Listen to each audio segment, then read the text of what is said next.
2022 উপলক্ষে national people's পার্টির উদ্যোগে আয়োজিত আলোচনা সভা আজকে উপস্থিত আছেন ভারপ্রাপ্ত সাধারণ সম্পাদক আব্দুল জলিল মোল্লা এবং দলের অন্যান্য নেতাকর্মী।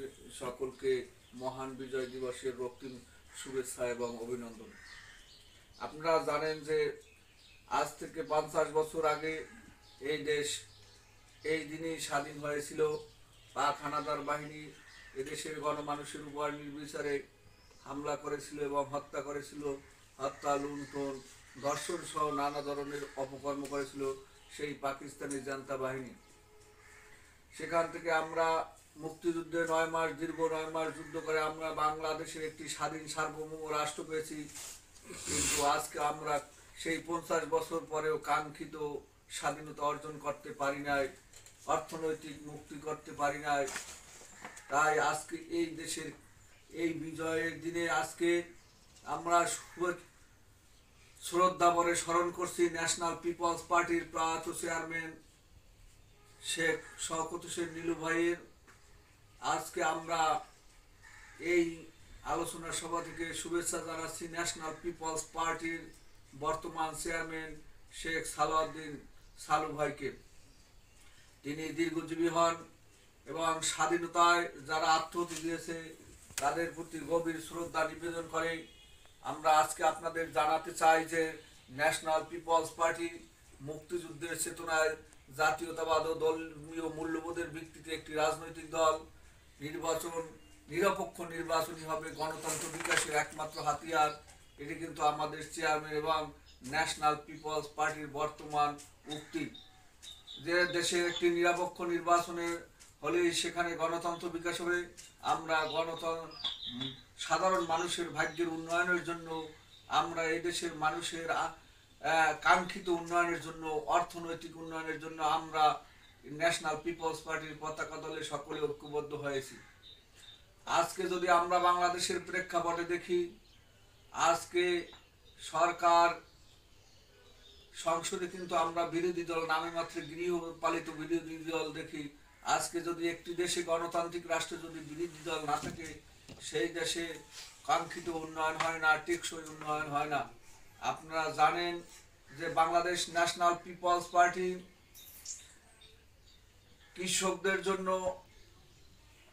সার ঔষধ সব বিনামূল্যে দেওয়ার প্রস্তাব দিয়েছিলেন।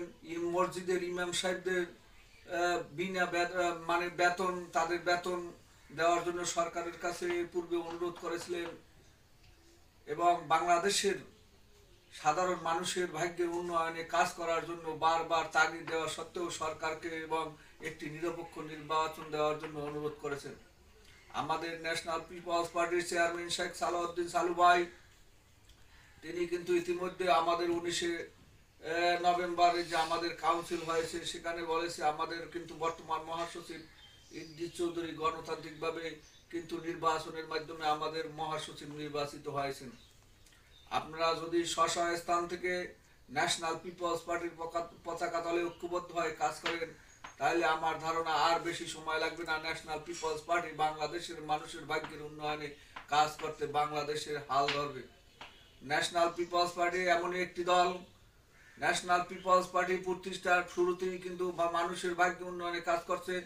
আপনারা জানেন যে আমাদের এইখানে 2007 সালে যে সিডর হয়েছিল, ন্যাশনাল পিপলস পার্টির চেয়ারম্যান কিন্তু তিনি এই দক্ষিণ অঞ্চলে সেই সিডরের পরপরই ছুটে এসে মানুষের মাঝে ত্রাণ বিতরণ করেছিলেন।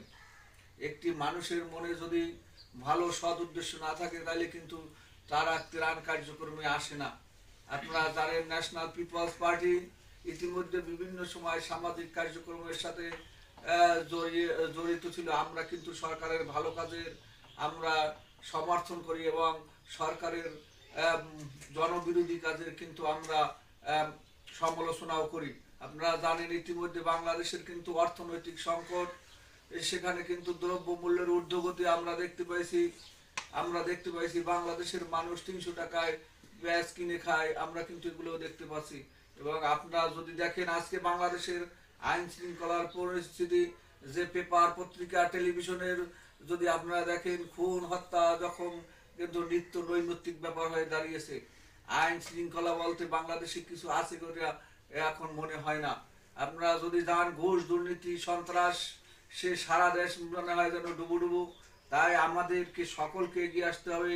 এই সন্ত্রাস চাঁদাবাজ এই দুর্নীতিবাদের বিরুদ্ধে আমাদের ঐক্যবদ্ধভাবে ন্যাশনাল পিপলস পার্টির পতাকা দলে ঐক্যবদ্ধ হয়ে কাজ করতে হবে। আমরা বিজয়ের এই দিনে আমরা শপথ করি, আমরা মানুষ হিসেবে যদি আমরা ভালো কাজ করি, যে যে কাজ ভালো কাজ করবে তার প্রতিদান তিনি ইহকাল এবং পরকালে দুটো সময় কিন্তু পাবে। মানুষ হিসেবে আমাদের দায়িত্ব এবং কর্তব্য আছে। সৃষ্টিকর্তা আমাদের সৃষ্টি করেছেন, সেই সৃষ্টির মহত্ব যদি আমরা না বুঝি, আমরা যদি মানুষের বিপদে আপদে মানুষের কাছে আগায় না আসি, তাইলে কিন্তু আমরা মানুষ হিসেবে পরিচিত হব না। আমাদের কিন্তু আমরা এই দায় থেকে মুক্তি হতে পারবো না।